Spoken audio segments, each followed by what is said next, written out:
Hi అండి. ఇంట్లో ఎన్ని కూరలు ఎన్ని పచ్చళ్ళు ఏ పొడులు చేసినా కూడా చారు లేకపోతే ఆ రోజు లంచ్ డిన్నర్ ఏదైనా కూడా ఇన్కంప్లీటే కదండి. అలాంటి టైంలో మనకి ఏదైనా ఒక చారు కావాలి అనుకున్నప్పుడు టమాటో చారు తయారు చేసుకోవచ్చు. 15 మినిట్స్లో రెడీ అయిపోతుంది. చాలా సింపుల్ ఇంగ్రీడియంట్స్తో చాలా క్విక్గా కూడా తయారు చేసుకోవచ్చు. దీనికోసం ముందుగా ఒక కడాయి పెట్టుకొని 1/2 కేజీ అంటే ఒక 4 టమాటోలని ఇలా ముక్కలుగా కట్ చేసుకొని ఒకసారి కలుపుకొని మూత పెట్టుకొని బాగా ఉడికించుకోవాలి. ఇలా ఉడికించుకున్న తర్వాత ఇప్పుడు చిన్న నిమ్మకాయ సైజ్ అంత చింతపండును కూడా వేసేసి ఒకసారి కలుపుకొని బాగా ఉడికించుకోవాలి. ఇప్పుడు ఇందులోకి 1/2 టీ స్పూన్ పసుపు, 1 టీ స్పూన్ సాల్ట్ వేయాలి. వేసి ఒకసారి మళ్ళా కలుపుకోవాలి. కలుపుకుంటే ఇప్పుడు దగ్గరగా అయిపోతుంది కదండి. మూత పెట్టుకొని పూర్తిగా సిమ్లో పెట్టుకున్న తర్వాత అది అలా ఉడుకుతుండగానే ఇప్పుడు ఒక జార్ తీసుకొని 1 టీ స్పూన్ మిరియాలు, 2 టీ స్పూన్స్ ధనియాలు, 1.5 టీ స్పూన్ జీలకర్ర వేసుకోవాలి.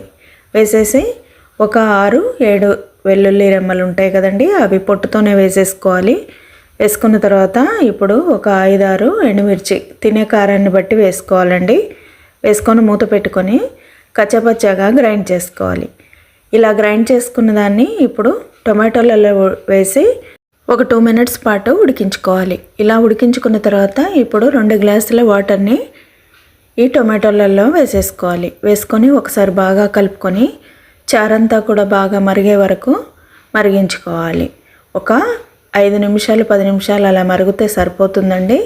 ఇలా మరిగించుకున్న చారుని ఒక గిన్నెలోకి జల్లిని పెట్టుకొని ఆ జల్లిలో ఈ టొమాటో చారు అంతా కూడా వడగట్టుకోవాలి.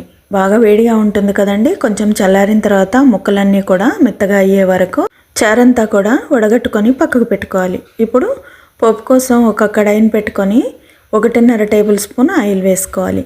వేసుకున్న తర్వాత ఒక ఎండుమిర్చిని చిన్న చిన్న ముక్కల్లాగా కట్ చేసుకొని వేసుకొని 1/2 టీ స్పూన్ ఆవాలు, 1/2 టీ స్పూన్ జీలకర్ర వేసుకున్న తర్వాత 1/2 టీ స్పూన్ పసుపు వేసుకోవాలి. వేసేసుకొని ఇప్పుడు ఇందులోకి కొంచెం కొత్తిమీర వేసుకోవాలి.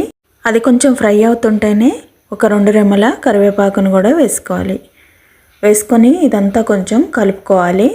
ఆకులన్నీ కొంచెం క్రిస్పీగా అయ్యే వరకు ఫ్రై చేసుకోవాలి. ఇలా ఫ్రై చేసుకున్న తర్వాత ఫ్లేమ్ ఆఫ్ చేసేసుకొని ఇప్పుడు చారులోకి సరిపడినంతగా సాల్ట్ని వేసుకోవాలి. సాల్ట్ ఒక 1.5 టీ స్పూన్ వేస్తే సరిపోతుందండి.